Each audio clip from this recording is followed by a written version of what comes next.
Hello and welcome. We are live here in Las Vegas at Adobe Summit. We've both come a long way. My name is Paul Robson. I run the Adobe Asia Pacific operations, and with me today here is Abhijit Bhaduri, all the way from Bangalore in India. Abhijit, welcome. Thank you very much for having me. It's great to have you here. So we're here to talk about AI today, which is a topic that's on the forefront of many conversations that are happening, especially in the world of technology. Tell me, how is AI being used by companies today?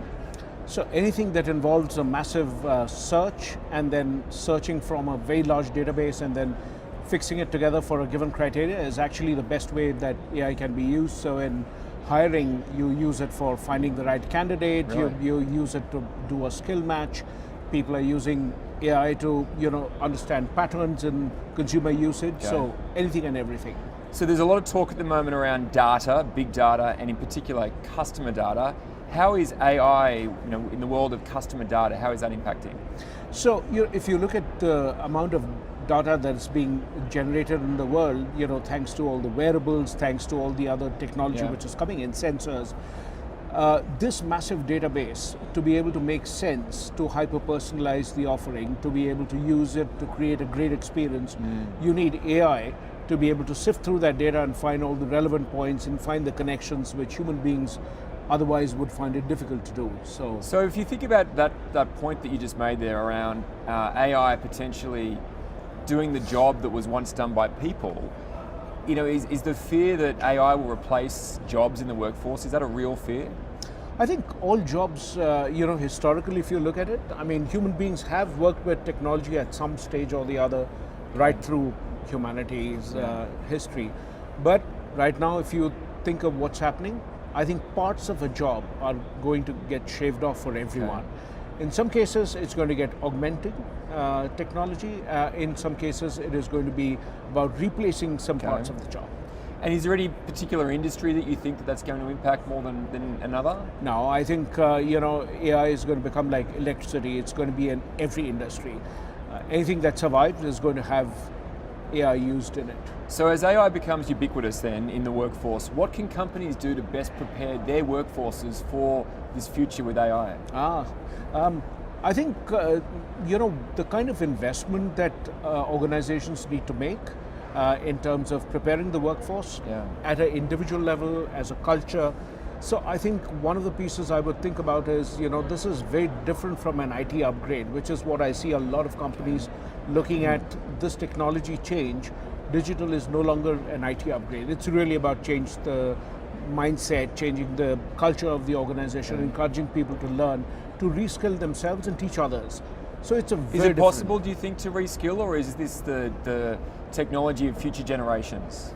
Now I think everyone can be reskilled. So I've sort of looked at the example of AT&T, which is retraining about 100,000 people. Really? So there is a lot of work that can be done. So technology in itself is also the best way to be leveraged in order to improve the reskilling efforts that companies are doing. Are you finding that there are educational facilities now that are building out courses and curriculums around AI retraining or? Oh yes, in many of the countries, the governments are also working with private, so there's a great private-public partnership which is happening. There's some stuff which is happening in India, for example, to retrain a bunch of engineers into a higher set of skills in technology. And if I'm an individual, if I'm a worker in the workforce and I want to train myself, how would I go about doing that? What would I do?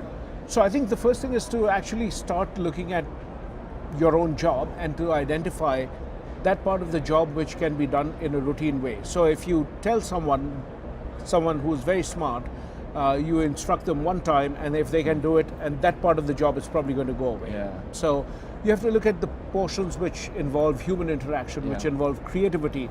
Those, I think, are the ones which are going to be safe, at least for the moment.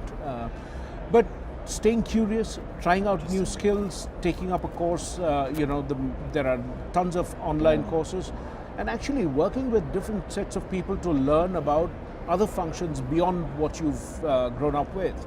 So if you're an engineer, can you learn about design? If you're a designer, can you learn about engineering?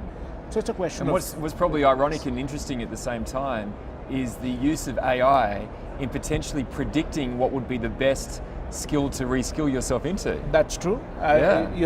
Use it to We could get the potentially predict advantage. that if there was this skill set that you had, that you may be best placed to reskill in another Which area. is partly what some of the companies are doing. There are providers who are actually creating pathways of learning based on where the opportunities are going to be in future. So yes, it is already something that people are using. So as you then think about this structural change in the economy, as people, as workforce as a function of the economy shifts across, give us a view of the time that you think that this will impact economies over the next 10, 15, 20 years.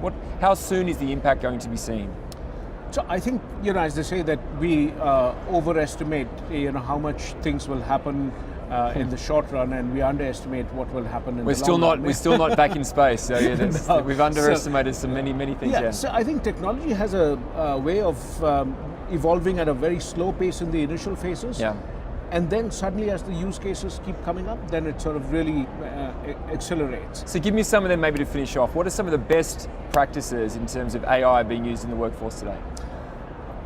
If you look at what's happening in each of the areas of my field, which is leadership development and coaching, I mean, everything from coaching to finding people, employee engagement, identifying the strengths of a person, finding a good match between the person and the role, also to identify potential. So there are companies in each of these fields. So I think it's a very exciting time for somebody like me to be in the space at this point of time. But over and above that, I think every function that I can think of is getting rewritten based on how AI is impacting. So whether you're in automobiles or farming, fashion, I can't think of a single field where it is not reshaping the work. So there's some time still for those of us that need to reskill to go through that. All of us will need to reskill ourselves and do that. But the good thing is technology also makes it possible for us to learn fast and makes it possible to make stuff interesting. And so I really am an optimist. I'm a techno optimist for great. sure. That's fantastic. Well, Abhijit, thank you so much. You've joined us all the way from Bangalore. I'm here from Sydney. We're here in Las Vegas, and we've certainly enjoyed our time here at the Adobe Think Tank in Las Vegas. Thank you very much for having me. Thank you so much. Cheers.